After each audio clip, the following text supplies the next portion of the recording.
Actually, hi everybody. We're playing some music from Evie Ladin. This is Evie.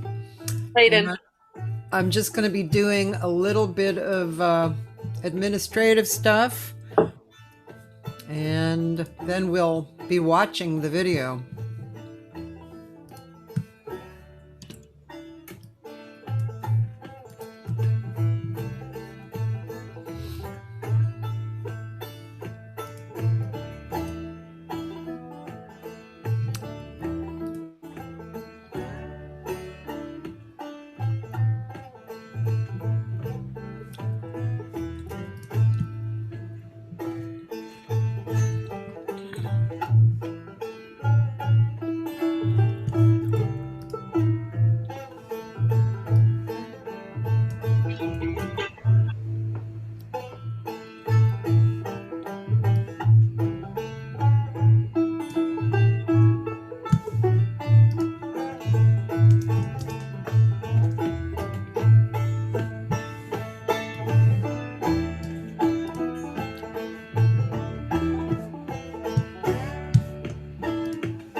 Did I pick one where you weren't singing?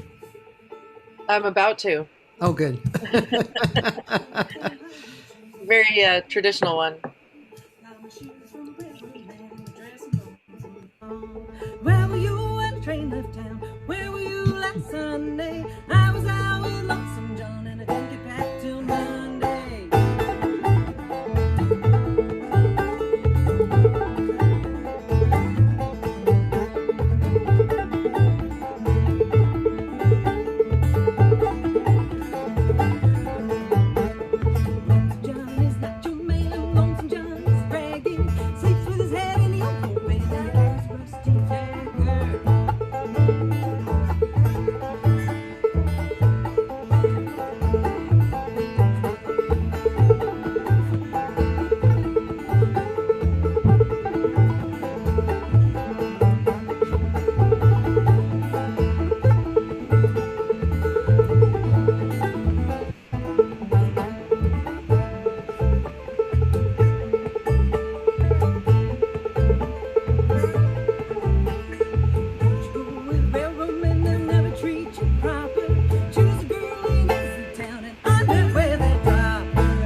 High heel shoes, that dress that you got on.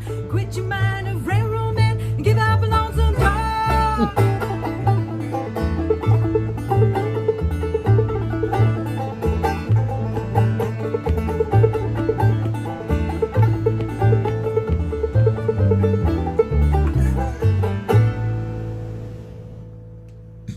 love it. Woo!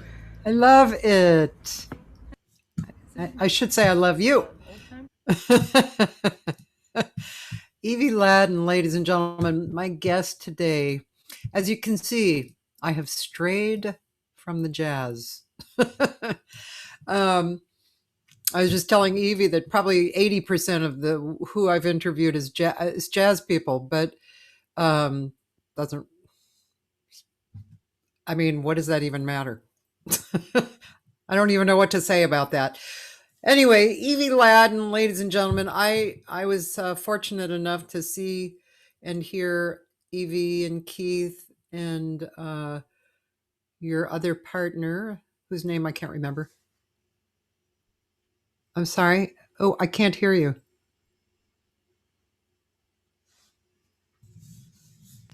There we go. Sorry. My last name is pronounced Ladin. Thank you, Ladin, Evie Ladin. Yeah, and our third band member is Eric Pearson. Keith Okay. Terry, Eric Pearson. Yeah. And last year, was it about a year ago or a little longer that you were in LA? Yeah, it was last fall, I think. Yeah. No, Evie and it was in February. It was this year in February. Can you believe it? really? Yep.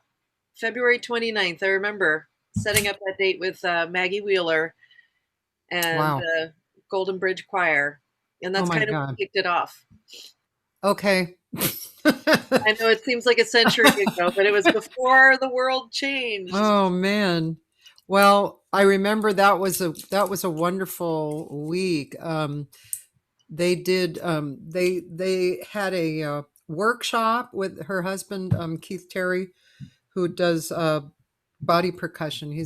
That's how I found Evie, through Keith. I had taught at Jazz Camp West, and Keith was giving a class there, which I was fascinated with. And then when I heard he was coming to LA to give a workshop, and then you guys performed, and I was in the front row at a small house, and I was totally blown away. It was like, oh my God, what? Oh my God. I was really, truly excited. And this may sound a little stupid and naive, but I've actually never, well, that's not true. I almost have never been around music that I would, of the genre that you're doing. And except when I think I was in college. So it's been a long, long time. And I was so blown away by the quality of both the artistic quality and your abilities. I mean, I was just totally blown away. It was fantastic. Thank you. Yeah. Would you do you do you refer to it as a genre? I mean, I called it Americana or Americana folk. I wasn't really sure what to call it. Sure. I mean, I come from a very traditional background. That's what Yeah. I grew up doing was more Southern Appalachian music and dance. I came to it first through dance, being my first love, percussive dance. And that's, of course, where Keith and I overlapped and met at first. And then from a very young age, my mother was an international folk dance teacher. So I was really exposed to a lot of different kinds of folk music and dance. My dad specifically fell in love with mostly Southern Appalachian old time string band music. And so it's like pre-bluegrass, but it's a community that still continues on to this day. It often gets mislabeled as bluegrass because of the banjo, but very different stylistic choices, very different presentational choices and participation choices therein. And I grew up with all of that, but then have always been songwriting. And so I wear many hats. I work in the traditional realm, teaching banjo, pretty much in the old time music world, but I write songs. And so that sometimes falls into a singer-songwriter world, but we also mix in percussive dance with what we do. And so we just cross over in all these different ways. And honestly, I very often, in terms of genre, fall between the cracks because I seem more songwriter than straight traditional old time. Yeah. I seem more old time to songwriters, Uh-huh. and bluegrass doesn't even know what to do with me. So I hold on, I hold my hat on. People like it. People like you were blown away. You know a lot, so it must be doing something okay. Yeah, that's really, I mean, I think part of what blew me away was that, being a musician, a long time, my whole lifetime musician and aware of artists and musicians, that I was so clueless about this what you just described, this Yeah, broad genre or overlapping genre. That kind of blew me away too. I was like, if I'm not really aware of it, who else is? I mean, obviously the people who are really into it are, but sure. like America. I mean, do people, if you interviewed a kid in the street, would they know at all any of those genres? I don't even know. I think it gets lumped into bluegrass. Uh-huh. Like bluegrass is the commercial representation of the music. That's how it came about, is when they started putting string bands on the radio and TV, and they started tweaking it and making it more presentational and more virtuosic in a certain kind of way. And bluegrass arose out of that. And Yeah. it's actually quite interesting because ever since the Berklee School of Music started a folk program, a Yeah. lot of people, and Berklee is known for jazz. Yeah. So they started a folk program, I think 10 years ago.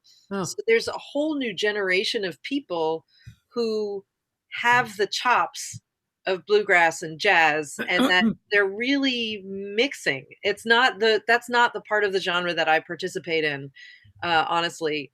But there are a lot of what people call bluegrass bands right now that I think of as, it seems like jazz. Seems like Yeah. chamber music, seems like jazz because Yeah. of how they're approaching the music. It's Yeah. not exactly how I do. Yeah. But I'll also say one of my favorite stories was we had a party once, and usually at parties there are music sessions happening in different parts of the house. And Yes. our mechanic, who's been our mechanic for many, many years, he came in, he said, "This is amazing. You should start a subculture." We were like, "You're looking at it." This is subculture. It's happening. And I will say that outside of the overarching bluegrass or jam grass or, jam bands, that kind of thing, there is, there's of course the singer-songwriter world, but then in traditional old-time music, there is a small but very mighty, like, global community.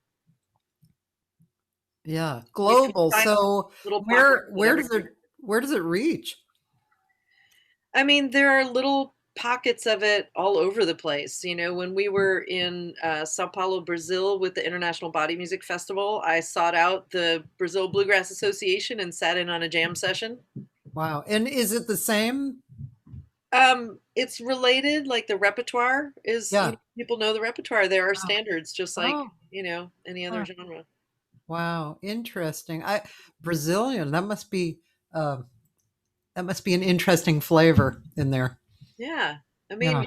mean, there's a Barcelona bluegrass. I mean, and I say again, it's all fallen into mostly under bluegrass, Yeah.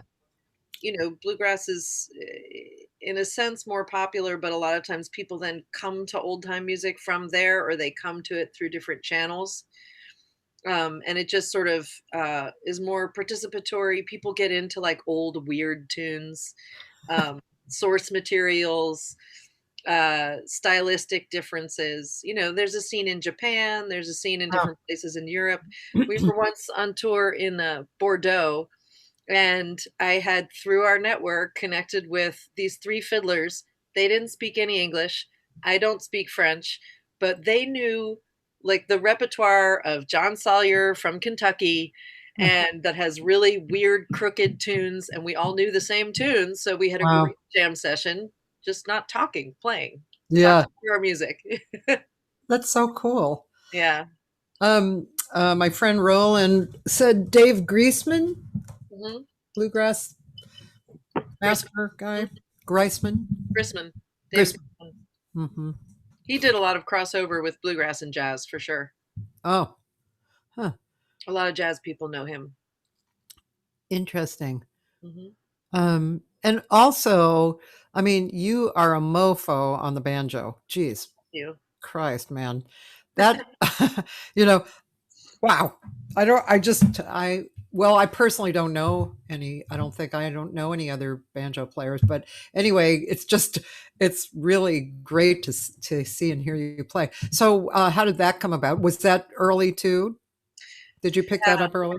I started playing banjo when I was about 8 years old. Hmm. And it was during the whole first folk revival, and our house was uh, at that time in suburban New Jersey, was open to musicians and dancers who were traveling through. Oh, uh, wow. just living with my dad at that point, and he really loved the music so much and loved supporting it, and he helped put on concerts and would always, have people stay with us. And someone who's really well known, John Cohen, who passed this year, was in the New Lost City Ramblers. He was staying with us, and he said, "You girls should play the banjo." And he took us off to buy a banjo, and I had banjo lessons. It was totally separate from our school regular life Yeah.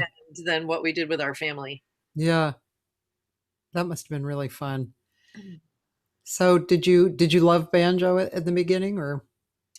I don't know that I thought about it really much. I didn't think it was going to be my career, that's for sure. Dance was really my first love. And Yeah. so I kind of put more attention. I was playing banjo for fun and Yeah. jam sessions, square dances, things like that, uh, but was mostly, sort of honing in on my dancing at that point. Yeah. Did you have siblings who were doing the same thing? Yeah, my sister Abby, she and I would choreograph dance routines together, and we sang Southern Appalachian harmony songs together, and we both had banjo lessons. But I continued on with the banjo, and she mostly plays bass, Mm. upright bass. Yeah. Does she live near you? No, she lives in Indiana, Bloomington, Indiana. That's where it's my adopted hometown because I lived there before moving to California. Excuse me. Um, what about how long have you and Keith been together or known each other, worked together? We've been together since 99, Hmm. 21 years. Yeah. And you said you met through the kind of crossover of the rhythmic, the dancing and the body percussion. And how did you meet? Did you do a gig together or? Yeah, I was in a dance company called Rhythm and Shoes that was based in Dayton, Ohio. That's when I was living in Bloomington. And I was with them for my 20s. Basically, it was a lot of my professional training on stage. Um, and I had met Keith actually in 94 or 95. Uh, we did a shared concert Yeah. in Athens, Ohio, at Ohio Uh-huh. University. And I remember my sister saying, "Hey, have you seen this guy? He's really funny." And I saw him. He was funny. We did a workshop with him, learned some things. And then fast forward 5 years, I was getting ready to leave the company. I wanted to move to Chicago to really study tap. That was a big part of what we did on stage was tap dance, and I kind of learned tap on stage, coming from more traditional percussive dance like clogging and step dance and other styles. And so I had gotten really into tap dance. Hmm. Um, it's funny, not as much through jazz as through like old school swing and blues, Oh. which are very much connected to the old time music tradition. And um, anyway, I was going to quit the company, move to Chicago, and the director, Sharon Leahy, said, "Would you stay and do this collaboration we're going to do with Keith Terry and Cross Pulse?" And because we were going to create a new combined show, and then we had a number of dates over the course of 4 or 5 months. It was the whole spring of 99, it would have been. And so kind of within a few weeks, Keith and I were, it was very unexpected. There's an age difference between us. He had kids, but there's something connected, and it's still connecting. I'm happy to say it's really worked out. And I walked off stage with them and went straight to the airport and went to Bali, Indonesia to join a project of Keith's. He had me come out to the Bay Area to do perform in that project in the fall of '99, and then I came out to the Bay Area in 2000 just to check it out. And within a couple of months, I had connected to the old time music community. I was in an all gal old time string band. I was teaching clogging. I was working with Keith and with his group, and everything kind of fell into place. And the rest is history, man. Yeah. Wow, that's cool. That's really cool. Yeah, that's so rich. You know, it's a really rich history there. There's a lot. I mean, it's funny when you now when I look back and I see how much has happened. Yeah. Just in the time that I've had, it makes me more patient with COVID because I feel like this is all going to pass. It's going to pass. Yeah, yeah. I remember seeing you guys. Well, in the beginning, actually. So I started this series very early, like in March, and I just thought I don't know why it just came to me. I was like, I got to create something, that's, because I'm kind of a curator of, pretty much, and so I created this, and then I literally, I literally said, I can't remember why. Well, I think this is why I didn't do 7 days a week because I wanted to take Keith's class. Uh-huh. And I really wanted this time, this particular time of day. As it turned out, ashamedly, I did not take a lot of the classes, and but Thursdays always remained open for me just in case I wanted to. Maybe I'll get back to it. I think it's great. I think and your teaching and his teaching when the workshop happened. I just think it's so valuable to connect to rhythm for so many reasons. I'm curious to know about this. I'm very spiritually inclined, so I always see connections or lessons or that kind of thing. But I'm curious. Do you feel that rhythm, specifically rhythm, is a spiritual? I don't know. I don't even know my question. Something is a spiritual solidity connection that we all need. It's a That path to spirituality. yeah, I was just reading an article. I mean, I know this to be a fact, but I was reading an article of just saying, science has proven that when you do these activities, even just walking in step with somebody, but you think about traditional cultures all over the world have music and dance traditions where everybody is moving in the same pulse and you're moving in the same rhythm. And it connects your rhythms. It connects your internal rhythms. It connects your heartbeat. It connects your breathing. And it allows for a synchronicity that sort of relaxes your brain so that instead of being in this fight or flight space where you're always kind of ready to respond to crises and ways of handling stress. And it's funny, it's something I've always known, and that I've the right word is promulgated. that's a great word. Yes. Yeah, that I've really taught in my classes is that something Western culture's gotten away from is nonverbal communication. Yeah. And it doesn't mean you're not using words like in singing, but that you're not just talking about stuff. You are doing something together. You're moving in step, and it has, your dopamine is released, and all of the things that happen in the brain say you are safe. You're held. You're in a community. You're all moving together, and it really, it's been proven to physically relax you, to make you feel more comfortable in the world. And so that's a spirituality of feeling connected to things that are larger than yourself, right? Yeah. Connected to a bigger spirit, to a community, to whatever it is. And it scientifically, chemically changes your makeup. And so rhythm in general, is one of the most basic elements, rhythm, harmony, but not every traditional culture even has harmony, but they all have singing traditions. They all have movement traditions. And whenever I meet people who say like I can't sing or I can't dance, I always tell them like that's not a thing. Every person can. You might not do it very well, but who cares? The idea is to participate, to do it because it's one of the most basic things about being human. Cool. That's so cool. Um, again, it's kind of a duh moment for me, but I feel a little kind of naive about that. Um, but of course I've danced over my life, and I've been involved in those various things, but I guess just not focused on them. And I mean, always remember there's a percussionist from South America that I know who came from a very spiritual, they don't talk about it at all. It's a spiritual group, and it has to do with rhythms.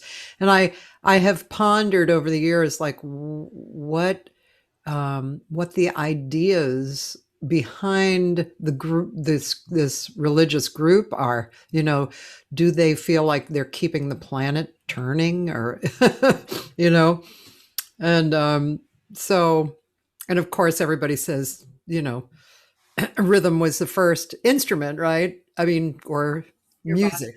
Yeah. Yeah. um you're writing, you're composing. Do you do you generally compose with the same emotional concepts, or are you kind of a little bit all over? Some sad, some happy, or is there kind of a constant thread through your composing? Definitely not a constant thread because some things are topical, some things are funny and clever, some are more heartfelt. But I feel like in terms of songwriting, it I think for me it mostly comes from language, uh, poetic turns of speech, phrases that stick in my head, um, and that I kind of repeat or write down, or I do some stream of consciousness writing and sort of underline, the word choices and the ways of saying things that are interesting to me. Hmm. And with the idea that of creating songs that a lot of people can relate to, they're not really about me. I don't tend to write, like story songs about experiences.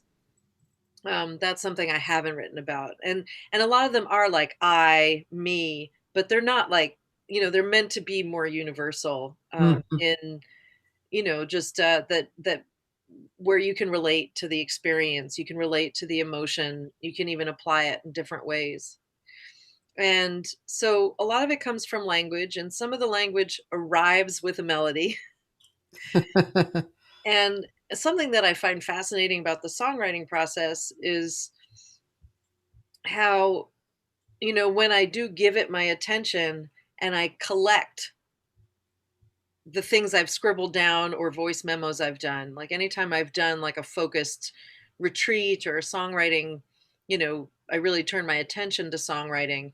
I kind of collect the bits from all over. And it's very interesting to me how some bits end up part of this song and some of the things I thought was over here. Like there's a chorus off one of my songs that I've had for, like 10 years that finally found its song. Like I was singing it, but I didn't know what the rest of the song was about. I didn't know where it was going. And then I started writing this other song and I was like, oh, that's the chorus. Here it is. It's perfectly into that. And I love sometimes coming across old journals where I can see my thought process of songs that have long finished, that I've performed 100 times, and I see like where it took shape and the choices that I made, because I don't want to have extraneous language. I don't want to say more that's needed to be said, and I don't want to say anything trite or that's just like an easy rhyme. You want if you're putting it out there, I just feel like especially in the songwriter world, there is a lot of navel gazing. And there's a lot of me and my feelings and my specialness. And I feel like sometimes the language that's chosen is, it's not poetry. It's not Yeah, really thought out yeah. in that realm. That's a huge generalization. There's a lot of amazing songs out there. No, I totally get it though. I Yeah. mean, along those lines, uh, there was a period where I was around songwriters, singer-songwriters, which is kind of a genre in itself. Mhm. And I just was so amazed that so many of them obviously didn't go hadn't gone to study music because they kept using the same three chords, and it was like over and over and over again, from song to song to song. And it was like, god, man, don't they even get it? Don't they want to expand or something? So it's, of course, like you say, there's a lot of great songwriters, but there is this kind of group that seems to, like you say, kind of just, oh yeah, that rhymes, or it's not that important, or navel watching. I I like mean, the I term. will say on the flip side, Yeah. the great country songwriter Harlan Howard said country music is three chords and the truth. And I have to say, I am amazed at how you can take those same 1, 4, 5 chords Yeah. and rearrange them in infinite Yeah. patterns that actually evoke different feelings. Yeah. And even some of the most potent country songs, because I'm a big fan of classic country music, Uh-huh. some of the most potent country songs, they are simple, but there's something about they get to the essence of something. Yeah. And they're very straightforward, very simple, maybe not even a lot of words, but Uh-huh. they pull out the essence of a moment in a really beautiful way. Something else I find really interesting about songwriting, I'm noticing these days that a lot of songs will just like have a hook, or especially, pop songs, very few words, Yeah. just really based around kind of the repetition of a couple of words. Yeah. Or I had the experience of reading someone's liner notes and reading the lyrics to a song and being like, what even is, I don't even understand what's happening here. And when Yeah. I listened to the song, it made sense because it's meant to be a song. It's Yeah. meant to move you in the combination of music and lyrics, and sometimes even you think about songs that you've known forever that you don't actually know the words. Oh yeah. There I are know. tons of them like that. So, songwriting has so many different outlets and purposes, but like you take someone like Dolly Parton, who's written so many songs, but she was originally aiming for a certain, is this going to get played on the radio? Is this going to be a hit? And I admit that I've never crafted my music in that way at all, Yeah. as is obvious. The fact that I will never be anywhere near Dolly Parton. Yeah. Well, yeah, that's so totally true. And we've all thought of that a lot over the years because, like, for instance, in the jazz field right now, there's a lot of people looking into the 60s and 70s, 80s music, and bringing songs out, me included. And when I looked at the songs that I was super fond of, a lot of times there was like one verse. That was it. Right. And then the chorus was so appealing, and the music was so appealing. Yeah. And maybe the state of mind too, that, I mean, it was created during a really interesting time in history, and and maybe that was all inclusive in the creation of it itself. You know what I mean? Mhm. So, um, yeah. And also, gosh, I have it somewhere. This thing that was written that said how the words were this, and nobody actually knew what the words really were. They hadn't whatever, they had heard them wrong or interpreted it. But what did it matter to this person who was the actual artist who wrote the song? He didn't even care Uh-huh. because it moved the listener, and it Exactly. brought them to a particular experience, which is, of course, part of why we want to even perform, right? Yep. Can we hear, could we hear, like maybe some of your composition? Should I go to YouTube and your channel or something? If you go to the videos page on my site, Okay. there's there are a couple different ones. Do you want one with there's one I particularly love that has a lot of body music in it. Sure. You like my what the hell's going on picture? I remember tuning into some of your performances early in COVID, you know, and you're like, yeah, I don't know. It was an interesting moment in time. It wasn't too into the COVID time, you know, it was kind of early on when we were all kind of going, what the hell is going on? What are we doing? You know? Well, we said we were doing a concert every Sunday until we were free. And then after 7 weeks, we're like, nope, this is going to go on a little long. So on the video section, right? Yeah. So if you go down to Walking in a Straight Line, that's one. There it is on the left. Walking in a Straight Line. That's one I'm particularly proud of, with great editing by Andrew Reisiger. He took my concept and just made it amazing. Cool. Okay.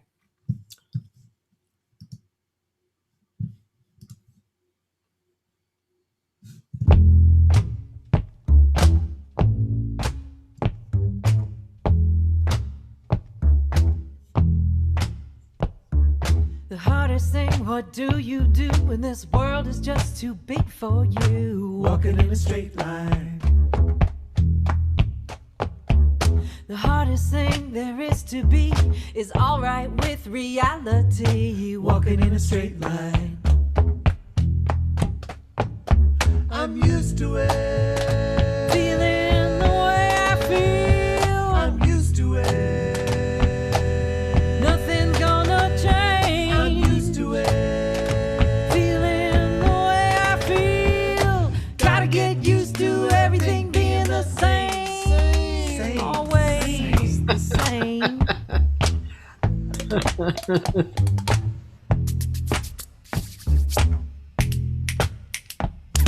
My generation, we were told we could have it all, never grow old. Walking in a straight line. Walking in a straight line. But now I'm grown and so I know taking care of business is how it goes. Walking in a straight line. Walking in a straight line. I'm used to it. Feeling the way I feel. I'm used to it. Nothing's gonna change. I'm used to it. Feeling the way I feel. I gotta get used to everything being the same.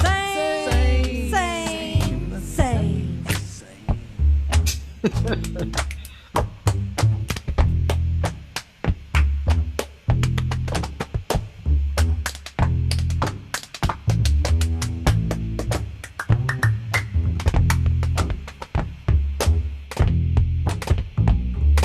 I dreamt the waters rising up to carry you away from us. Walking in a straight line. Walking in a straight line. Through my hands you start to slide, but still I kept you by my side. Walking in a straight line. Walking in a straight line. I'm used to it. Feeling the way I feel. I'm used to it. Nothing's gonna change. I'm used to it. Feeling the way I feel. I gotta get used to everything being the same. But I don't like this feeling. Get used to it. They say everything changes. Get used to it. I'm just waiting for the sun to shine again. I don't wanna get used to everything being the same. Walking in a straight line. Walking in a straight line. Walking in a straight line. Walking in a straight line. Walking in a straight Walking in a line. straight line. Walking in a straight Walking in a line. straight line. Walking in a straight Walking in a line. straight line. Walking in a straight Walking in a line. straight line. Straight line. Gosh, that is great. Woo! Thank you. That's one of my faves. Hey, so for an example, Yeah. the hook on that, Uh-huh. I'm used to it, feeling the way I feel. Yeah. That came from a friend of mine who had recently broken up with his wife and was getting divorced and was so down and out. And I said, "How you doing?" He goes, "I'm used to it." And I said, "What?" He goes, "Feeling the way I feel." Oh. I wrote that down. I'm used to it, feeling the way I feel. And it just sat there for years and then made its way into this. Wow. And then there's something about it that I knew I wanted to have like a more percussion than melodic uh, kind of song behind it. Yeah. He's now happily remarried. So, as Well, his that's ex wife. So, it's good. yeah, it's really it's great when you hear that. As a matter of fact, somewhere along the way, there was some instruction that I got that as a songwriter, like if you talk to somebody, actually, especially about relationships, and you say, "Well, what was the worst relationship that you've ever had?" And then the person talks, and you kind of, pull out certain emotional aspects of it, and in that, you actually get these beautiful lines, that are real poignant and real relatable. Um, and yeah, I have a few that actually from people talking to people, I've gotten these really cool, very cool ideas. What was I now? See, I worked on it a little bit and then I put it aside. I have to go back and work on it. I have to make myself a note. Work on your song because there's too much on your song. Okay. I have actually, my last song that I completed was a song called, yeah, The Climate. I forgot gosh, you wouldn't think I would forget. But so I had this song, and I don't know about you, but when I write, I find like it's like a painter, like there's a series, seems like, that comes out, kind of in this same kind of harmonic quality. So I'll do, I mean, if I'm really kind of connected to the muse, I'll do 3 or 4 songs like that, and then I'll move on. But anyway, so this was in a series, and I I thought, that kind of way that you write about something, but it's really about something else. Yeah. Absolutely.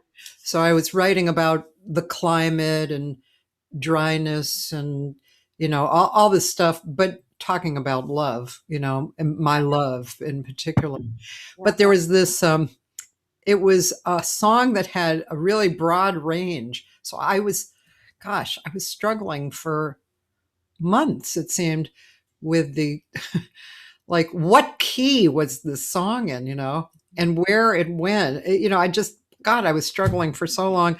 I talked to several different musicians about it, and I worked on it with a musician, and it just seemed like nobody really got what I really wanted about it.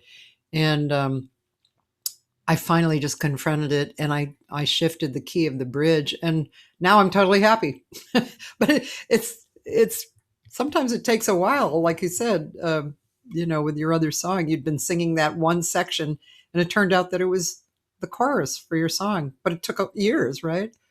Yeah, there was another song that I wrote years ago. So this is on my first solo record that came out a decade ago, and there was this one song, and I loved it, but it just felt trite, and it just felt like too pat, and it wasn't special in any way.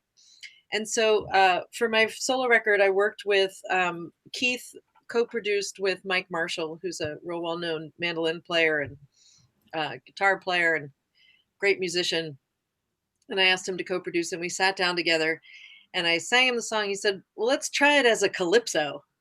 I was like, "All right." And we tried it as a calypso, and that made us all laugh. But that wasn't the point of the song. And he goes, "Well, let's try it as a ballad." And we tried it as a ballad, and everybody got goosebumps.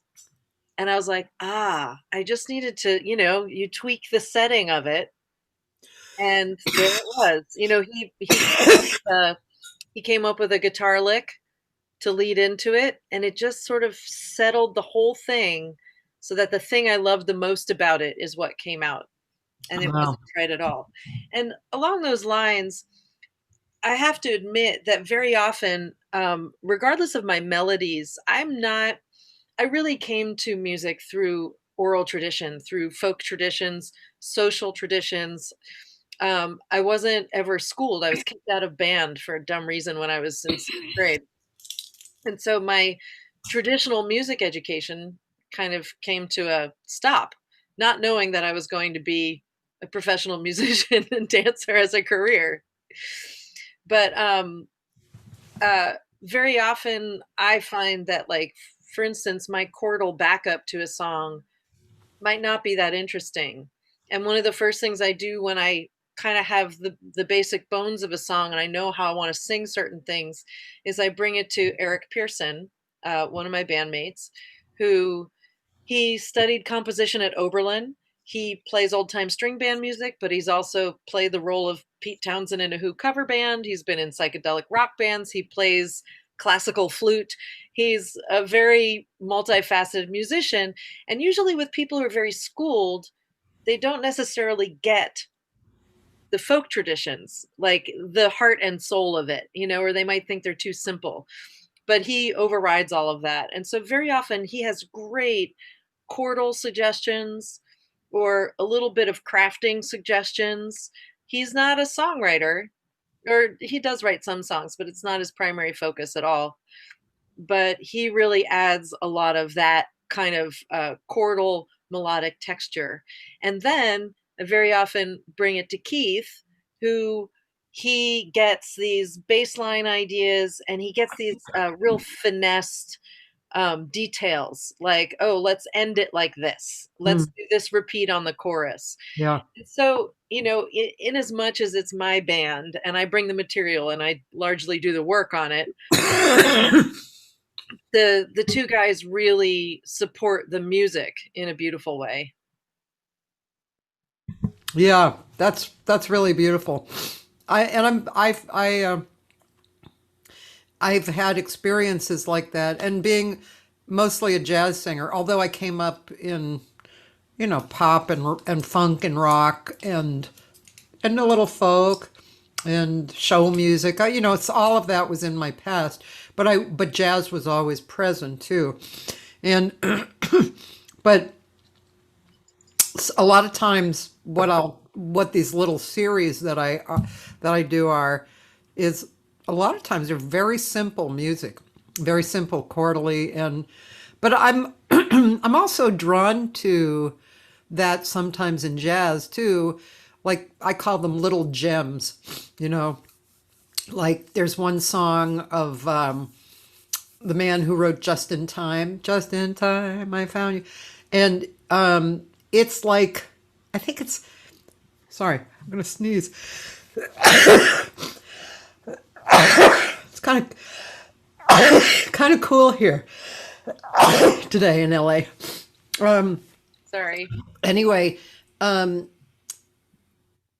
it can't be 8 bars. It has to be 16 bars. But for a song, especially a jazz song, 16 bars.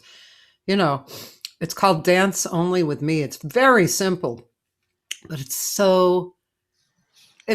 just perfect. It Yeah. just says it's just a simple, beautiful song. Yep. So I really do like that. And I mean, really what we're talking about is tapping into the magic and the muse, the magic. And when you're writing, especially and performing, but especially writing, when you've tapped in. And when you've tapped out, like, oh no, that's trite, as you said, or yeah, that's it right there. Yeah, I got it. It makes you feel something.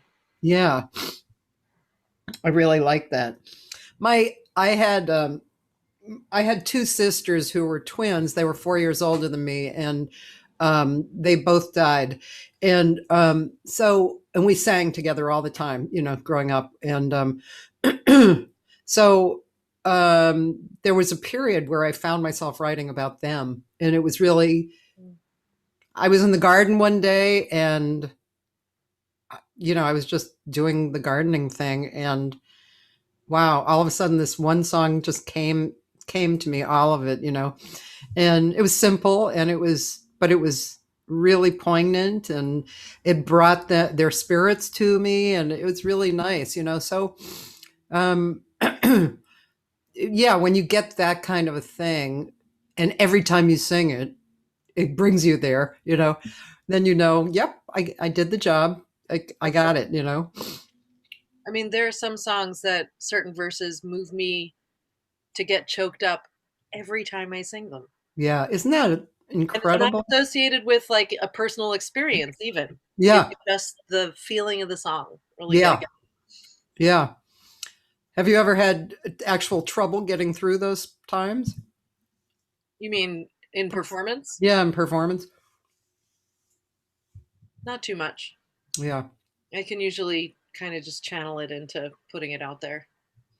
I have to tell you a funny little story. One time there was a show a few years back. There was a show that was coming to a big theater in LA, and it was a jazz show. I think it was called Just Like Jazz or something like that. And Alan and Marilyn Bergman, it was their music and Cy Coleman and them. And and they were all there for the auditions. And they wanted you to do like a swing tune and like a real one of your favorite ballads. I shouldn't have done that, man, because I picked one of my favorite ballads, which happened to be one that they had written, well, that Alan and Marilyn, because who are the kings and queens of writing lyrics, and I just, I said right in the front, I said, I hope that I don't cry over this one particular spot. And Alan said, I know the spot.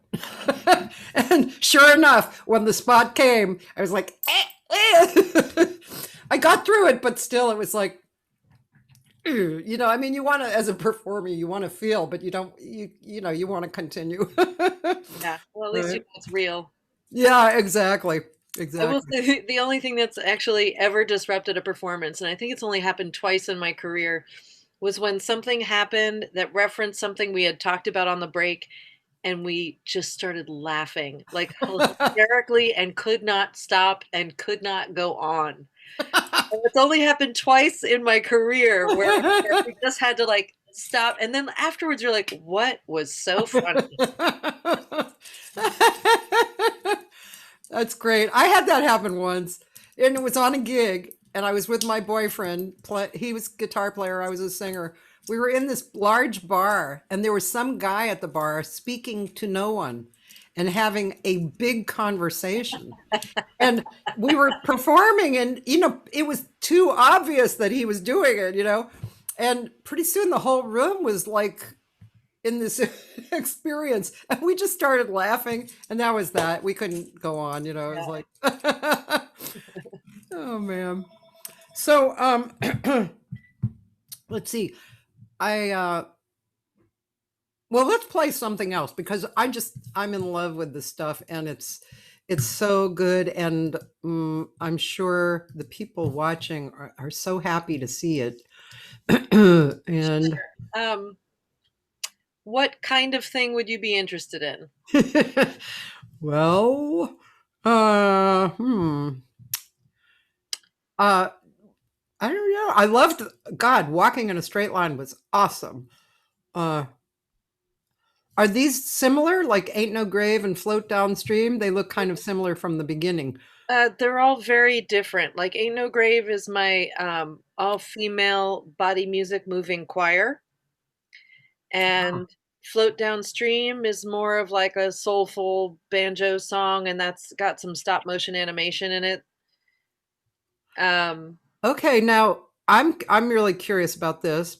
Yeah, so Ain't No Grave is an old song, and it's actually, there's a great story about, there's a banjo player named Stephen Wade who went to, he dug out like a dozen songs from the Library of Congress, and did research on them because, as you know, as is true in jazz as well as most other American genres, there's a lot of influence from people of color, mostly African American people that are not the names we know.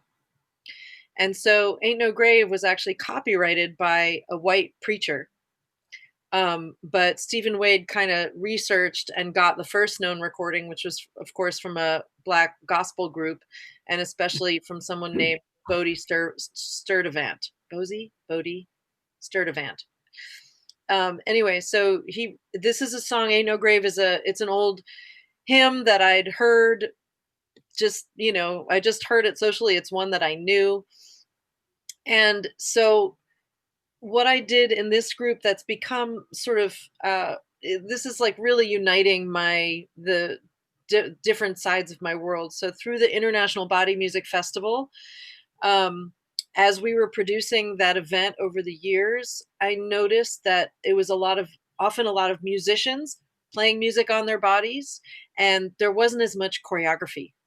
And I as a dancer, wanted to see more choreography, and I wanted to have the arrangement of melody and harmony and song and the body percussion and moving in space. So it Yeah. requires a lot of people because it takes a lot of breath control. And it's very interesting finding people who have the capacity to understand both the music and the dance. Yeah. Sometimes people who are more musicians will get the rhythms, but then you ask them to move in space and they get lost. Every time they turn a corner, they have to relearn how to do it.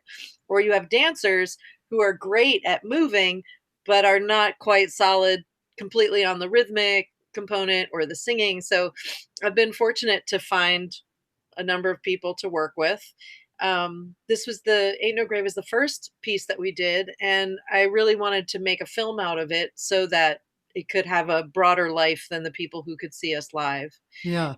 I worked with director Mark Core, who has done a lot of great music videos over the years, but actually grew up as a tap dancer, so is really into the rhythmic component of it. Mm-hmm. But I'll say the underlying rhythms is I was exploring Afro-Cuban son, clave and just sewn rhythm patterns. And it came out of workshopping, putting one rhythm in the feet, one rhythm in the hands, one rhythm in the voice, and switching it and switching it. And then mixing a 3-2 clave with a 2-3 clave, and just kind of deconstructing it. Yeah. Holding on to the, really important syncopations. But over the years, I've come to realize that so the old time music that I grew up with is like the first American syncretic music. It's a mix of white, black, and brown from the American South. And it's usually associated with an Anglo culture because it's connected with the South and Jim Crow laws and all of that and all the things that people of color wanted to leave behind. So a side note is that there are a lot more people of color coming back to that roots music and claiming it, which is phenomenal. Yeah. But part of what my mission in this was, besides the art part, was really overtly reconnecting these African diaspora rhythms with Appalachian song, with things that feel like they've been so separated, and yet they're the essence of Appalachian of American music all has this African diaspora influence. So that's part of what I'm doing here in Ain't No Grave. I love that. That is so cool. Okay.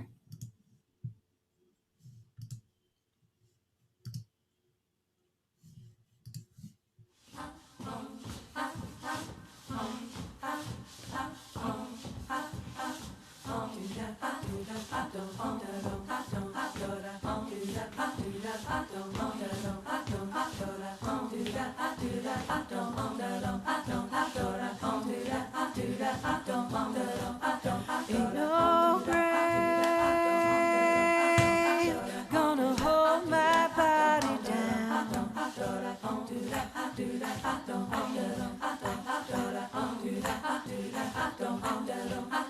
Ain't no grave gonna hold my body down.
Ain't no grave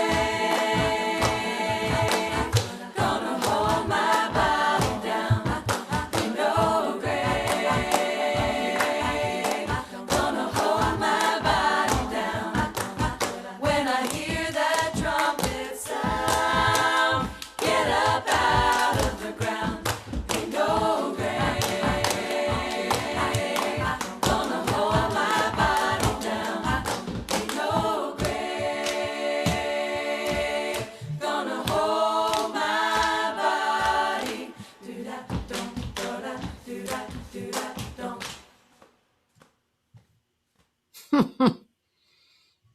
Oh, really great. Um, uh, really great. I mean, one interesting thing. Sorry about that Adobe something stupid crap coming in on my. I don't know how to get rid of that. It keeps popping up. It's so annoying. Anyway, but that one thing that's really cool watching that was the dynamics of the emotion and the music, how it kind of started a little somber and space, and then as it went, it got more intense, and I'm not really sure how to describe that, but it got more musical, more rhythmic, and also the emotions of everybody seemed to be freer and more involved and happier, right? Really interesting piece, really cool. And I was interested. I was curious. First of all, I was curious, and I mean, this really doesn't mean much, but I was just curious that there were no African American women in it, and then which led me to think about what you were talking about earlier, that a lot of, I guess, Caucasian people claimed the music, and also in the area that it was probably brought up and performed, there were probably a lot of white people who also did get involved in the music. And then that led me to wonder about each of your performers, and do they have the same kind of career as you, or obviously it crosses over, and how did they all come to this? Because it's definitely, I can't do that, or I don't do it. Let's put it that way. I mean, people came from a lot of different arenas, and like I said, I was mostly looking for people who could hold a tune, Yeah. hold harmonies and arrangements, who could move, be comfortable moving, Yeah. and really get the rhythmic structure of it. And I agree. I would love to have a more diverse group that I work with, especially considering like the mission, the way the art presents itself. But that's a side project, and I have the people that have been drawn to the work Yeah. and that I've been in communication with. And I mean, I have, diverse group of friends, but that doesn't mean that everyone has those skills. And Yeah. for whatever reason, these are the people who have been drawn to work with me. Yeah.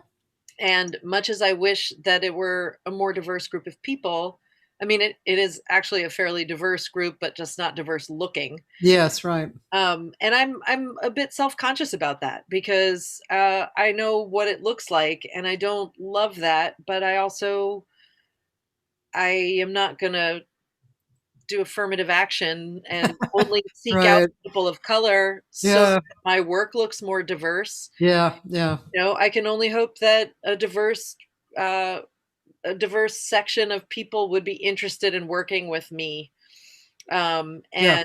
and be honest about it and have the conversation. And I'm very open to the conversation of, oh, there's a bunch of mostly white women, um, but I'm not really sure what to do about that. Like I said, I don't want to be inauthentic Yeah. and just seek people out because of the color of their skin.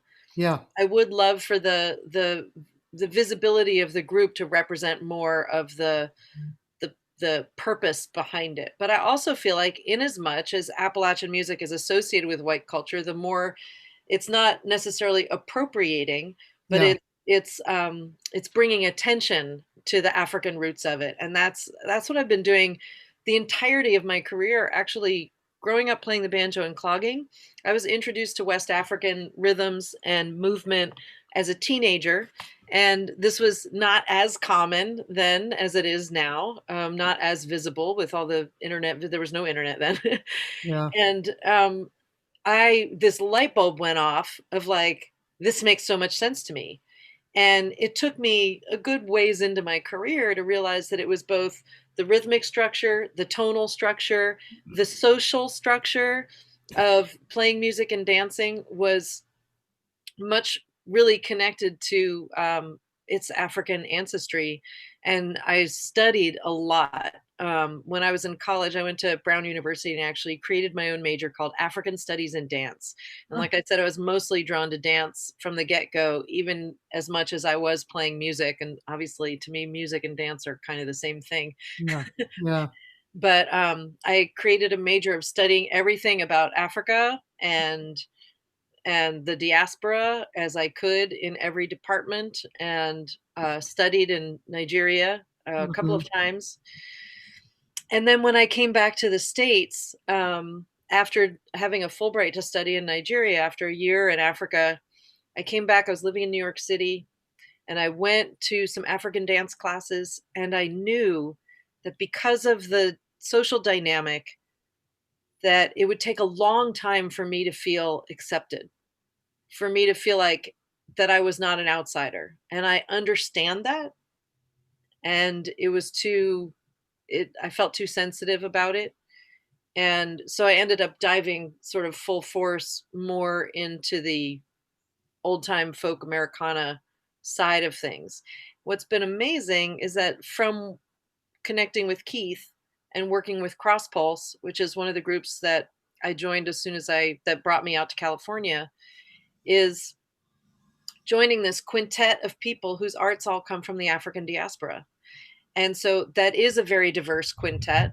Yeah. And I feel very fortunate to be able to work in that context and be able to present Appalachian music in that context. And it's actually from working with that group that so much of the African diaspora, overt African diaspora rhythms underneath, perhaps Appalachian song. That was one of the things that really created that impetus to explore further.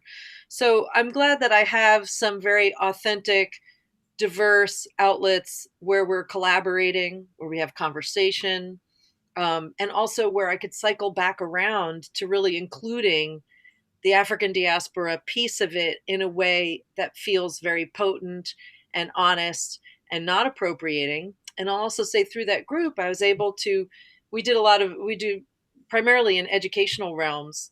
And so for a gazillion years, I've been saying the banjo is an African instrument. Banjo comes from Africa. And this Oh, was news to people until recently. Now it's becoming much more known that people know that that's where the banjo comes from. If they know anything about the banjo, yeah. that it came from Africa, and many more people know that. And so I'm grateful that that is proliferating. Well, what's really interesting is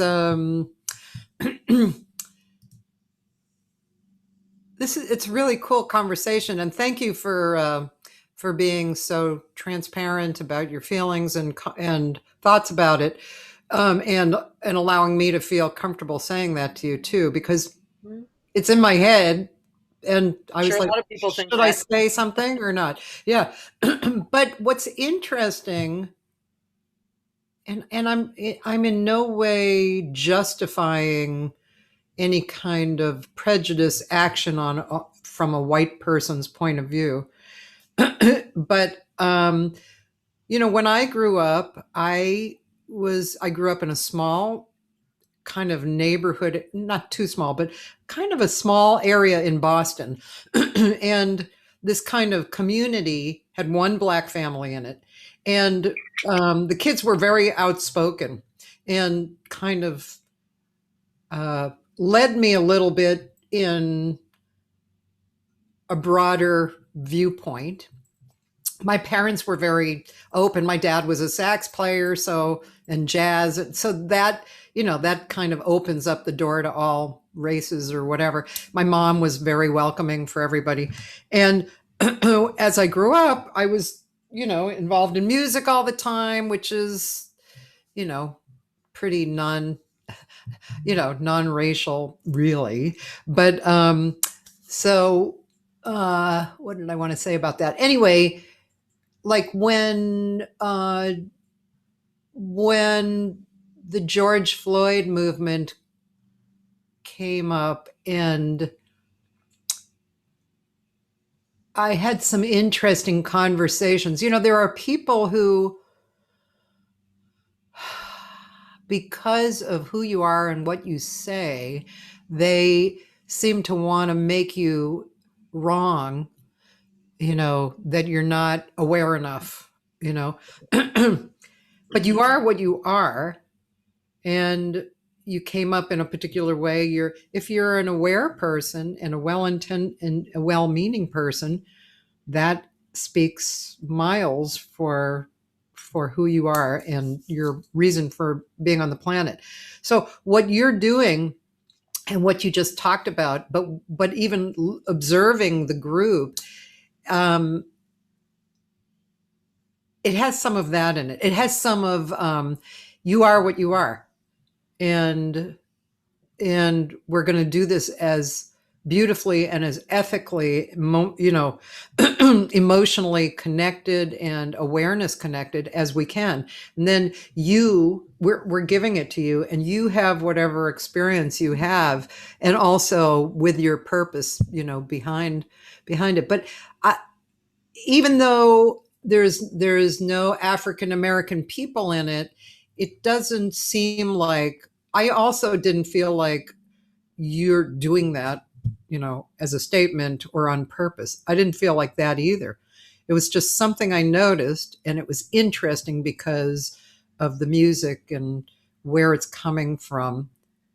So I actually feel like applauding you for just presenting it in the purest, most well-defined form that you have the power of presenting it.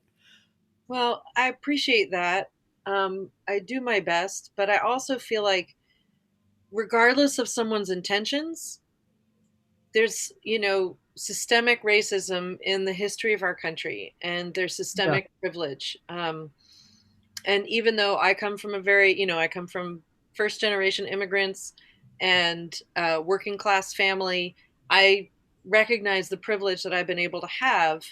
And I feel like having the conversation, always being open to the conversation, is the main thing. I yeah, don't feel like I have a right to this or a right to that. I am stumbling my way through life. I'm hoping that the art I put out doesn't rub people wrong. And so far, I've, been able to connect with enough diversity and enough people of color to feel like what I'm doing it's sitting well with people, but I always have that lens. I mean, it's interesting. I went to junior high and high school in inner city Baltimore, where my schools were public schools, and they were 80% Black. And so, not like I had the experience of being an oppressed minority, but yeah. just of being in a minority of people. We weren't going to be popular. In some ways it was great because I avoided all the popularity contests in high school because we just weren't going to be popular. We were such a small fraction of the school. And then to get such strong hits of culture, of Yeah, early days of hip hop, of what it was like at the football games, of what the cheerleaders were like, and all of that. And just being like, this is so rich. This culture is so rich, and it feeds into the things that I know and love well. And it's really important to have that conversation over and over and over again. And ownership is a really difficult thing. And I feel like I have, both Keith and we work in very diverse settings, and we're aware of our position, and we work a lot internationally. And it's interesting because, like, for example, one small example of this is that, we were producing the International Body Music Festival, and apparently there's this incredible South African gumboot scene in Canada, in Montreal, because a South African family went there and taught a whole bunch of people, and then they've taken it to this whole other place. Hmm. Canada doesn't have the same experience of slavery that we have in the United States. They don't have the same, they have their own issues with racism in their native populations and all of that kind of stuff. Nobody's innocent in this regard. It's all a power struggle. But there was a group of Canadian white women who wanted to come and present gumboot in Oakland, California. And we felt like we can't do that. No matter how well-meaning you are, it is for us to present that as a representation of an art form that came from a very oppressed minority in South Africa. It was not for us to do. And that group has evolved to, the expressions that there are a variety of groups up in Canada of mostly white people and often white women who are doing this gumboot dance. Mm-hmm. And it's a very interesting conundrum because there's a community around it. It is supported by these South African, by Black South Africans, who are given the opportunity to teach and expand their family of art. And I think the most important thing is to never be far from acknowledging there's a painful history, to cede the stage or the space to people who haven't had the opportunity. And just because you brought up, the murder of George Floyd and the resurgence of Black Lives Matter, I have to say that when that happened, I pulled way back in terms of what I was putting out in the world, the content. I wasn't doing anything because I felt like people are asking us to make space, to get out of the way, to leave space for other voices. Yeah. So for a good 6 months, I was just like, I'm going to the protests. I have a sign on my bicycle that was there for all throughout the summer that said Black Built America. And I mean, I'm grateful I live in a place where I'm unlikely to be attacked for that or attacked for having that sentiment, not even in protests, but just in my daily life, every day, riding my bicycle around Oakland and just having this statement. I feel so strongly about it. It has informed everything I've done. It has built, so much of the country is built on slave labor. It is so integral to, my experience of social music and dance. I feel the struggle. And if what I need to do is stop doing stuff so that there's more room for people who haven't had an opportunity, then I will do that. But if I have a space to make art my stuff is not hugely political. I can't get into it on that way. I'm not well informed enough. It comes out how it comes out. But I acknowledge the great debt that I have to the forces that created this country.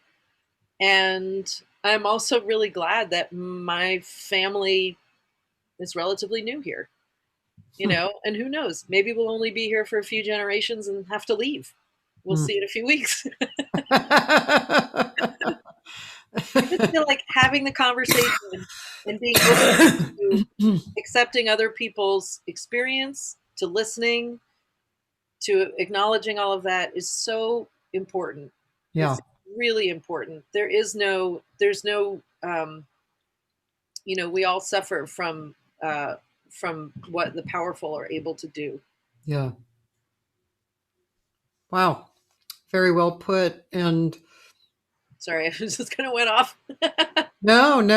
It's really, I love these kind of conversations, especially on this show, because I don't really like a list, just go through a list of what you've done. And yeah, sure. I want to get into some stuff. And this is very interesting. It's really, you have a very unique background, and so I can really understand why you're at this point you're at, why you feel the way you feel. And it's great. It's really it's a good. I mean, I think so. I think it's a good point of view. I think it's a realistic point of view, and um, kind of like the same thing I feel about the your group that we just saw. As oh, and by the way, Joyce Glasgow said the all women dance group is exciting. I like the settings in the cemetery and the white clothing matching the gravestones. So, and that was her first hit. But I feel like what you just said went along with how I viewed your group too. It is what it is, and the honesty of what it is includes a lot of different things. It's not just one thing that we're looking at and agreeing to or disagreeing, you know. Let But me throw this out there as yeah, well. That we've had a lot of conversations in the group, and of course this is before Black Lives Matter had a resurgence. yeah, So this was like about a year ago. We were working on a piece and wanting to kind of dig deeper into the rationale behind it, and really thinking about equality and how this nation is founded on equality. But what does that really mean? And actually, in the group now, there's a somewhat of a range of ages, but hmm there are a number of older women, mm, uh, and that's a demographic you don't see on the dance screen very much, right, And I've had experiences of passing a certain age and being looked over, and as I'm sure you have, and all older women talk about this. yeah, And then younger women, and mostly all men, are like, no, no, no, that's not really a thing. So I was very angry about this when I first started experiencing it, because to me, so much of my experience in music and dance is about community. It's about socializing and being together in community. And what kind of community pushes out their older women, and saying you're not important anymore? It's very twisted the way things have become. And all of a sudden to be told, like, well, you can't be a part of this community because you're not like vital anymore. I've had yeah, some of those experiences. So, and yet again, though, I was raised by a feminist, and fortunately, through my weird path through a career and art, was very fortunate to not experience like overt sexism or being felt endangered or that kind of stuff, as much as so many other people. And I feel like I'm very lucky in that regard, that that's true. But the fact that once I reached a certain age, that I was no longer of interest, it really pissed me off. I feel like, what is even that? Like, and most women will say, now that I really know who I am and I really know what I want to say, people are like, it's not worthy. So that became a part of what I'm seeing in the group right now, because we're in the process of making a video, a new film right now of something that came up during the pandemic, and I'm working on it. I hope it will be released next week. We'll see. But I'm realizing that even just having older women dancing on camera is like revolutionary yeah, in the dance world, in the film world, in music. Just the fact that it is, not all young, pretty ladies. yeah, yeah, Um, and it's not the issue that we're really fighting the most right now. So it's at the moment, socio-politically, it's a little besides the point, but that's kind of what has come out in the group, Hmm, is who we interesting. are. Yeah. Yeah. Yeah, that's really interesting. In fact, I was just talking about this with my girlfriend yesterday. She's a film composer. We were just talking about that as far as older women, whatever, in whatever form. Jazz singers, I think it's okay, Yeah. you know. I mean, Sheila Jordan's 92 or something, and she's still thought of as, the queen. And she was here last year. I think it was last year. And singing. And at the last song, I looked around the room and everybody was crying. I mean, so yeah. So, but Fortunately, in old time music, yeah. older people are also revered and respected. Yeah. So that's, it's an ongoing community. It's like it's not popular, it's not widely spread, but it's a community based art form Yeah.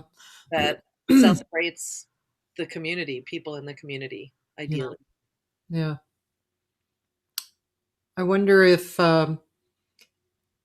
this has been coming up in my community and in LA a lot of, regarding the homeless, and just it's very disturbing things, and my neighborhood community has been attempting to pull together to do particular things. I wonder if that's going to be coming up within your art as well.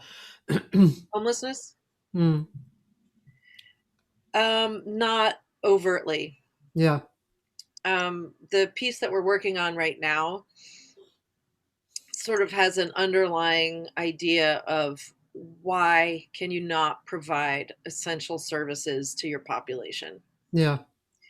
Like, why do you want to? I mean, I understand you can mine them for money. I don't know what that gets you, but we have enough resources for everybody in the world. And it is so depressing that the country has not prioritized education and healthcare for everybody.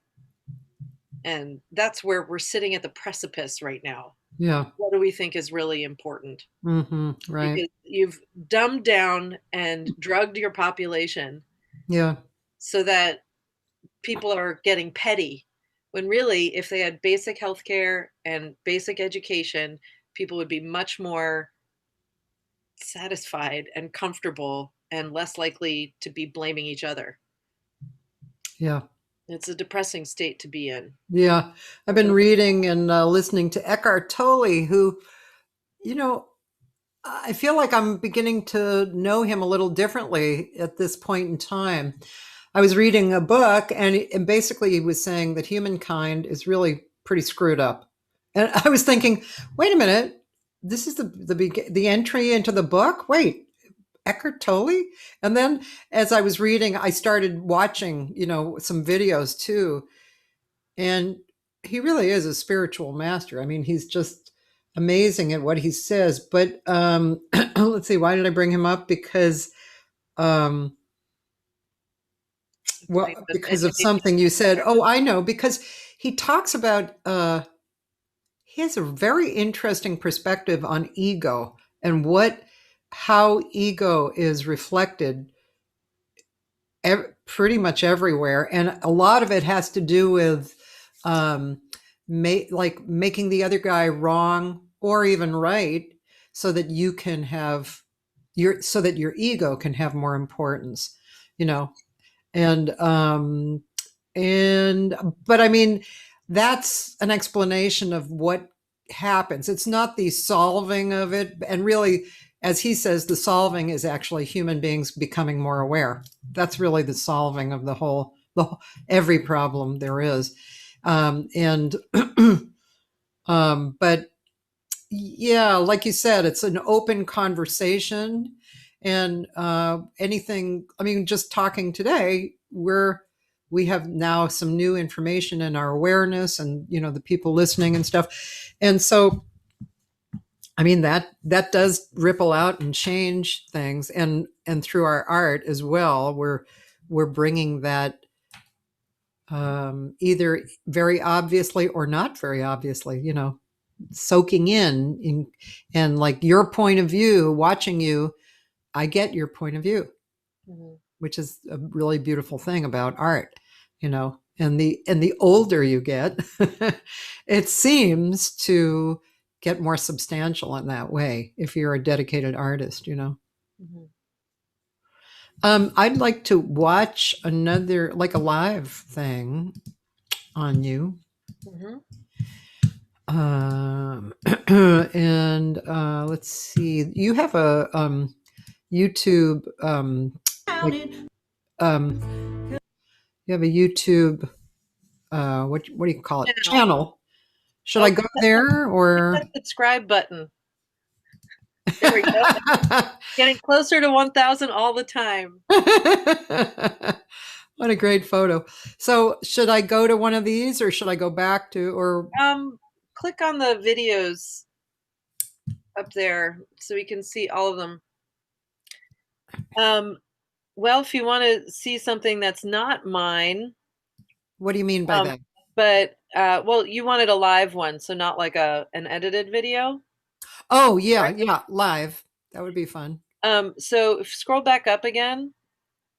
That You Gotta Be. This is actually, it just came out on an EP of cover songs. This one? Yeah, Gotta Be Hunting the Buffalo. So this is, if you remember Desiree's song from the 90s. Oh. That was super popular. And of course, I put it on the banjo. And then I did it as a mashup with this song, an old time tune called Hunting the Buffalo. Okay. And so we just released that on a new EP called Playing Our Hand, and that came out October 2nd. Like I said, we actually, those CDs landed here in time for us. We had done one weekend, of course, of a very full spring touring season, and then shut down. So I just held on to the EP. I didn't release it, and I just waited. So this is not my songwriting, but it's our arrangement. And pulling in, this is a cover of an R&B song. Okay. And so we recorded it and put it out on this new EP that just came out. Okay, cool. It looks like you have a lot of views. It varies, but gosh, you have some thousands of views in a lot of stuff. That's kind of cool, isn't it? Yeah. It's always nice.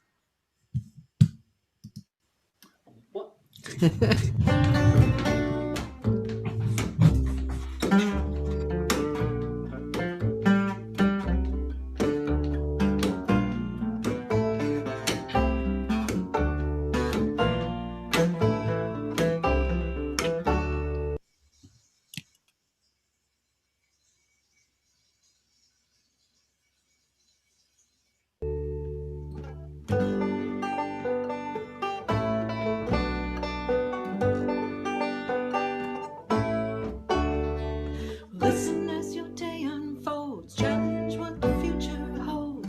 Try and keep your head up to the sky.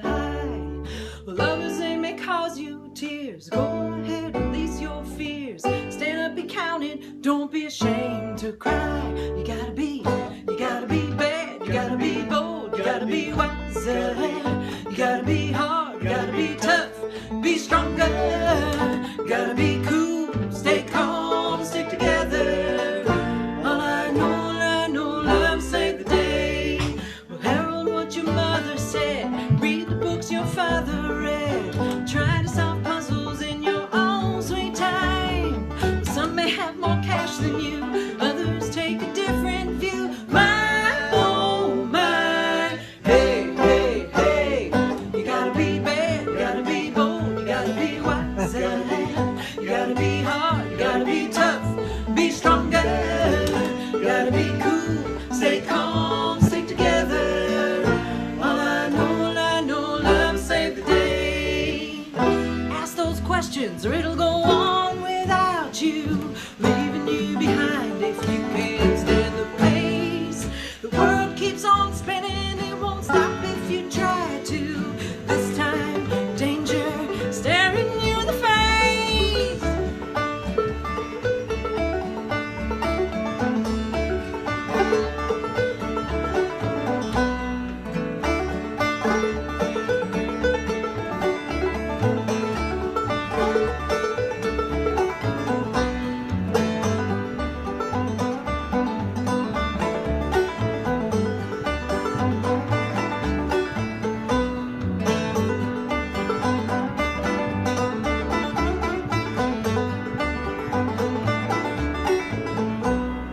Listen as your day unfolds, challenge what the future holds.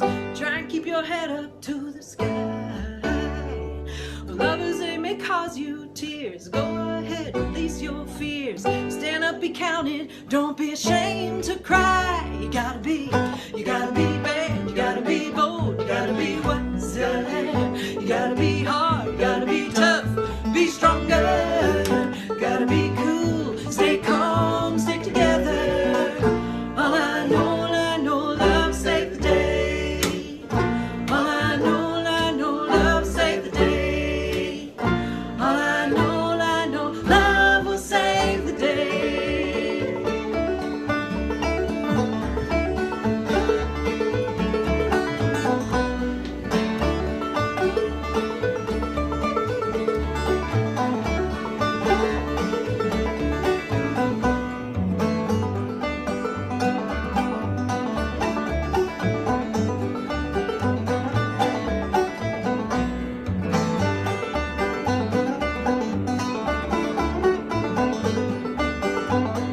Love will save the day. That's so cool. Thanks. Yeah. As soon as I heard that, I was like, oh, yeah, I love that song. That's audiences are all. We probably did it at that show because audiences are often like, I know that song. It just seems perfect for these days. We got to stick together. Yeah. Yeah. And love will save the day, man. Boy, that's it, isn't it? This has been quite a conversation. We have some more time, but oh yeah. Yeah. I wanted to actually ask you, I was curious about how you practice. Do you practice? Do you practice your singing? Do you practice your dancing? Do you practice your banjo playing? I'm terrible about a solo practice. Yeah. Yes, of course I practice, but I, especially in the pandemic, I have realized how much of my music and dance experience is entirely propelled by interaction with people. That Yeah. the whole reason I play music and dance is because it is a social, communal experience. And even though it's performative, that's why I do it. And in fact, recently, now that the smoke cleared for now, Yeah. and it got warm enough to be outside at night. Something I miss about being in the Bay Area is very few warm nights. So we had a few warm nights and had some folks over to be outside, masked, distanced, playing music. And I was playing with a fiddle player, and that part of my brain that is just listening and following and playing, it's not performative, it's experiential. And I miss that.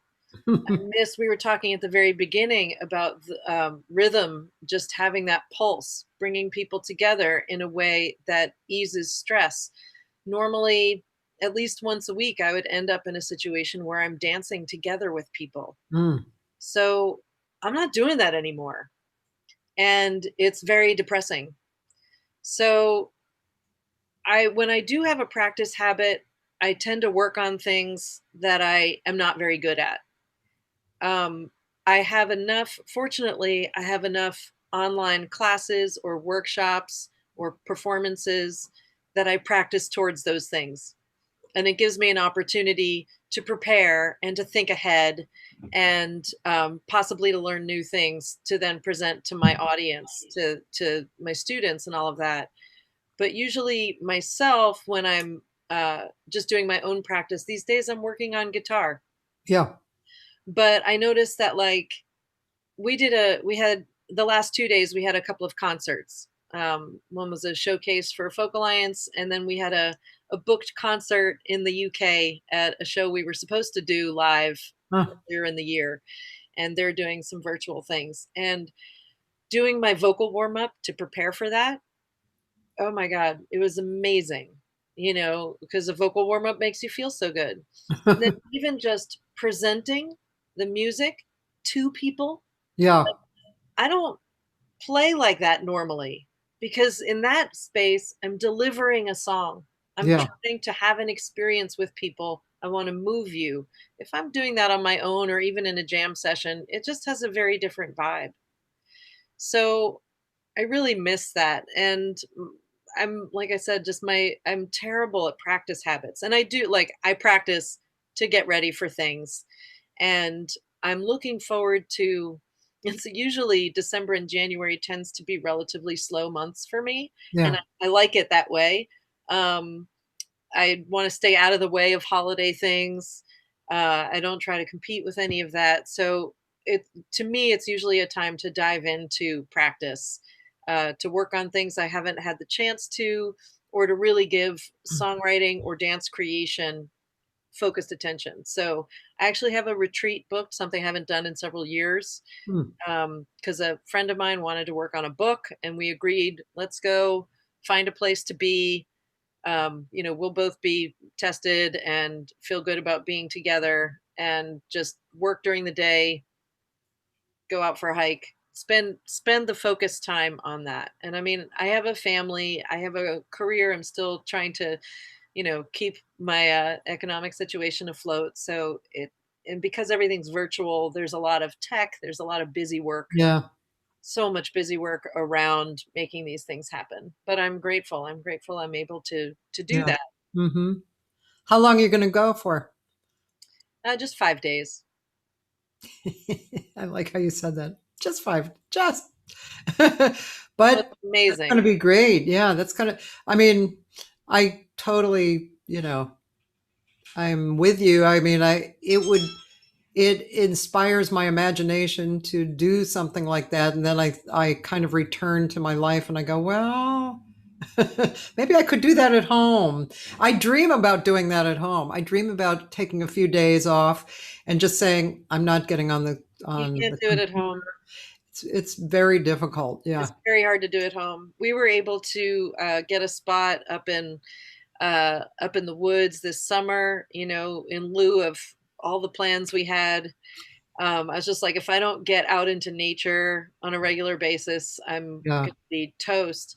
So we found a spot for actually a couple of weeks. Never done that before, gone away for a couple of weeks. Yeah. I was able to get into a habit of reading and practicing, and then being in nature, hiking and swimming, and just tried to just do that. I would check in a little bit with business here and there, and I was very, very fortunate to be able to take the time to do that. And then after those couple weeks, I was like, okay, I can dive back in. I can get back on the computer and do the things that need to be done to keep the wheels turning. Yeah. Okay. Once again, I'm inspired to kind of create something for myself by listening to you.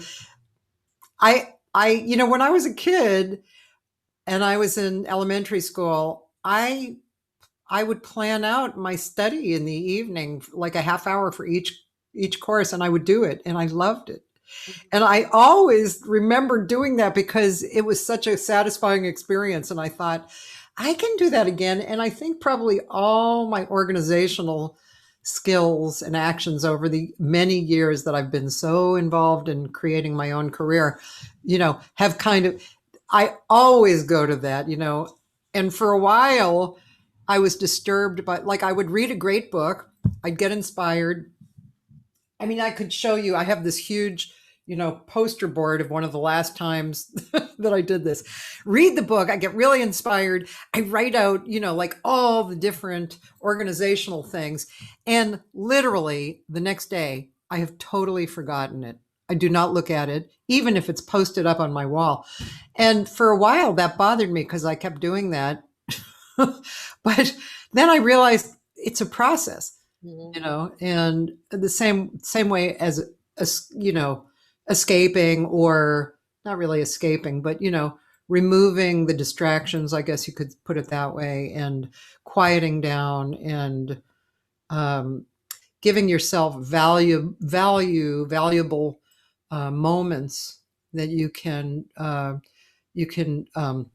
do a kickstart again, Yeah. and I mean, life yeah. gets in the way of that. I read Twyla Tharp's book on creativity. Someone gave it to me, and she talks about the practice. That it's a practice, it's a job, and when you give things attention, you'll be surprised by what comes out of it. But our lives are very busy. We have to make a living, Yeah. kid, we have to make food. There are a lot of things that need to be taken care of. Especially there's a pandemic.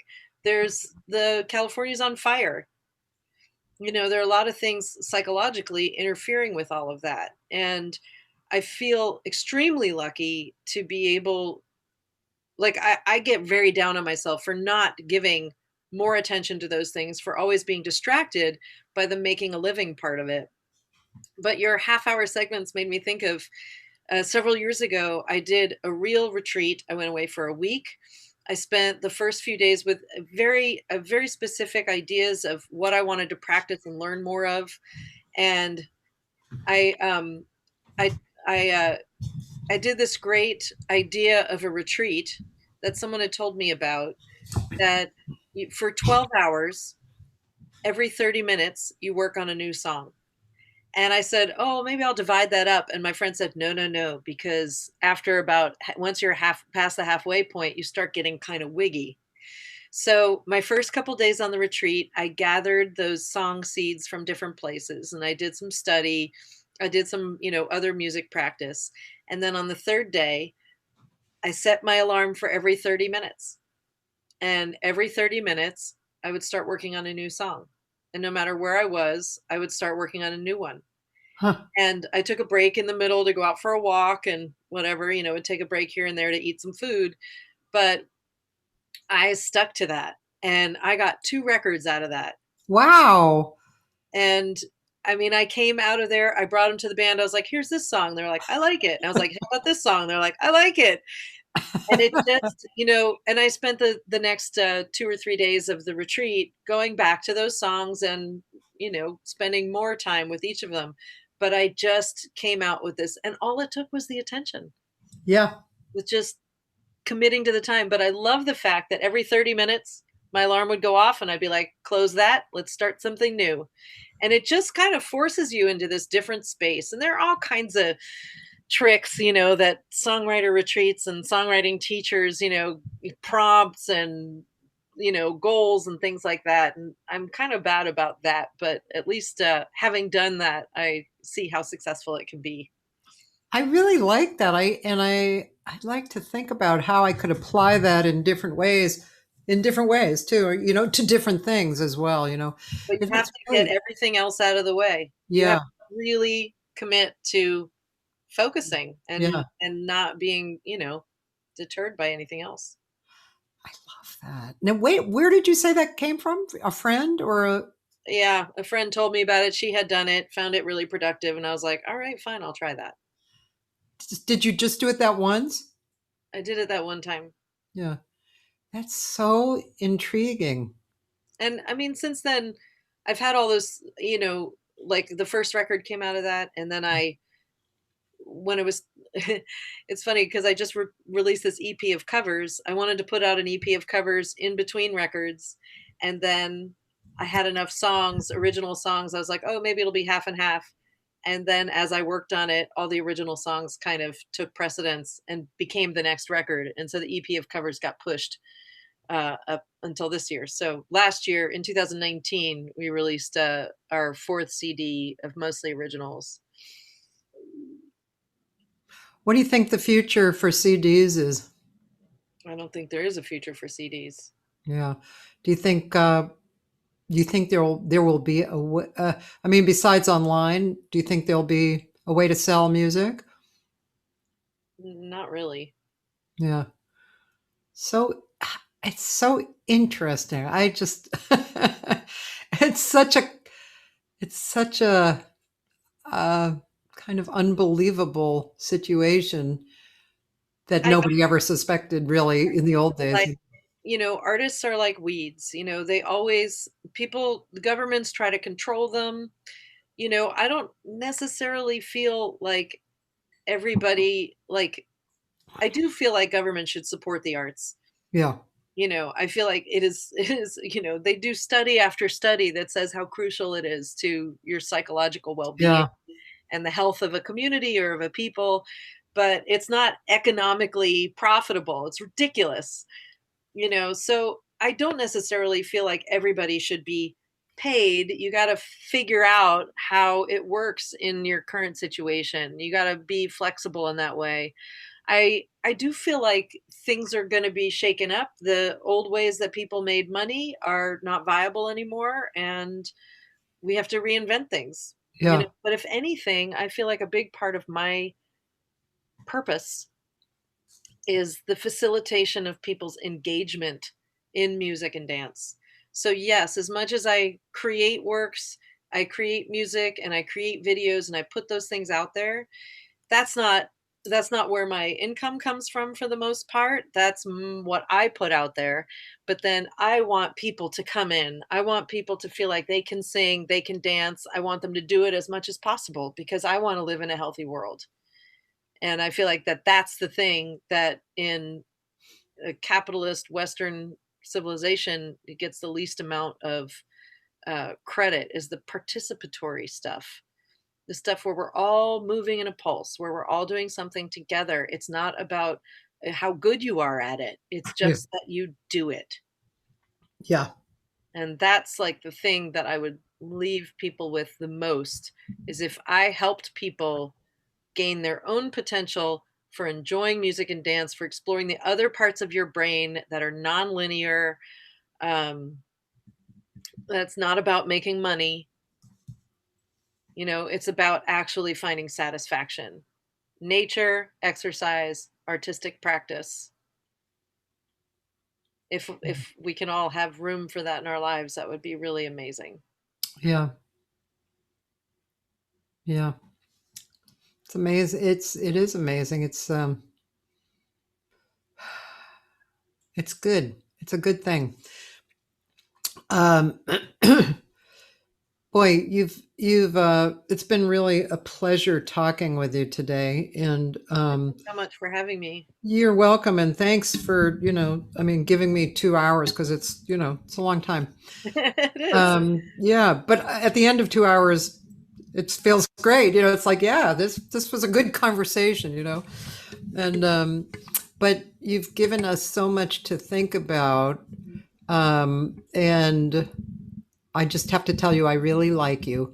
I just have to say that because as I hear you speak, uh, yeah, as I hear you speak and just talk from your heart, and you're just a very honest person, but not only that, what you're saying is inspirational, and of course, I'm a person you're stirring up my feelings that are similar. Of course, we reflect each other, right? But so I guess I like myself too. No, But more important than liking me. but really, it's so nice to speak with you and really feel that it's like, yeah, I really like this person. This person is really saying things that resonate truthfully, and yeah, it's been a real pleasure talking with you. Thank you so much. You're welcome. I'm sure it's really appreciated by everyone in your wider community to have this time to think and talk about things. Yeah, it is. It definitely is. Oh, you're welcome, Dina DeRose. Dina DeRose, a great jazz pianist and singer. She said thank you both. Oh, thank you. So, okay, well, now people know where to find you through your website, through YouTube, and I bet you're going to have a lot more hits. Well, I hope so. Thank you. It's all a numbers game these days, and if anything, I would say any artist that you want to support in that we're not really able to sell very much anymore these days is to download, follow, subscribe, just click those buttons Yeah. because the numbers pay off in terms of what the people in charge see in terms of your popularity. I mean, it doesn't necessarily translate into talent, but that's kind of the numbers game we're playing. And if it helps my algorithm, that's great. I hate my algorithm, but that's the way it works right now. I'm not going to fight it. That's so true. Mhm. Okay, and please tell Keith I will be contacting him to come on too. Sure. And I just wanted to tell people next week I have. So now I'm down to 3 days a week now, which is good for me. And next week I have two wonderful pianists and a violinist on. So the first pianist is pretty well known here in LA, especially through the Blue Whale, which is like the jazz place Yeah. for modern jazz, and Vardan of Sepian, and he's just he's an incredible guy. He writes all kinds of beautiful music, and he's a great player, and he's a very nice, smart, and funny person. And then Gary Fukushima, who I have a group with called The Moment, and Gary is he's a great pianist. His sense of rhythm is really interesting, and harmony, and really nice guy. He writes for Downbeat magazine, which is nice, and he's a big educator. And then the next day is this woman, a violinist, who's really extremely talented, Dyrin Santamaria. And I was introduced to her in a series that I was booking. And she came with Oscar Hernandez, who's a very big Latin jazz pianist, and he has a band. It's called the Spanish Harlem Orchestra. And he came and he brought her as a performer, a guest performer. And she's really just an alive person and a really fantastic player. So that'll be next week. Great. Yeah. So thanks again, Evie. Have a really great day. Thank you. And, Thanks for having me be part of your series. I love it, being the outlier. I totally enjoyed it. It was really great. Awesome. Well, I look forward to seeing you in person next time we can get down to LA. Okay. All All right. right. Take care.